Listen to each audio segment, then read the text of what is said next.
Part C. We're also given this information in the table. Part 1. Find the best possible estimate for the decrease in the fertility rate from 1914 to 2014 for France.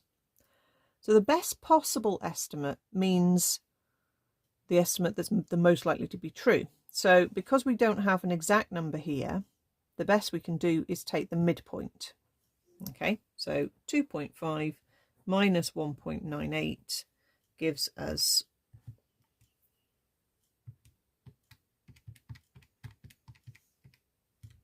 0.52. Okay.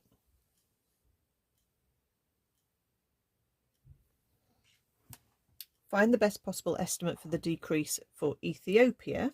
So exactly the same way, we can say, let's take 6.5, and that would give us a decrease then of 2.1. So it then says, give one possible estimate, one possible reason why these answers are so different. Well, they are totally different countries. So you could say that over the last century, France is probably more developed than Ethiopia. Okay, so they're going to have different fertility rates over that century. Okay, you could just say that Ethiopia started with a much higher rate, so therefore it's quite possible for its fertility rate to decrease by quite a lot.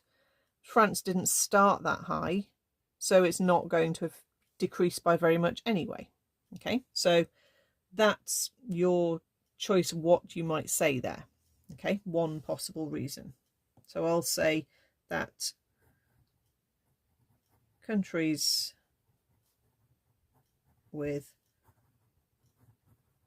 higher birth rates or fertility rates in 1914 have more opportunity for this rate to decrease by a lot. And then part 4, a valid explanation why these estimates may not be very accurate. Well, we've used the midpoint to start with, so that's not particularly accurate. We don't actually know what the 1914 numbers are. Okay. You could also say that maybe the actual sort of collection methods weren't particularly good in 1914, and probably not the same way of collecting data in two different countries.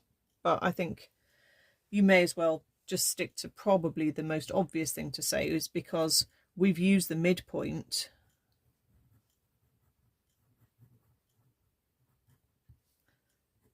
to estimate, and we don't know what the exact values are.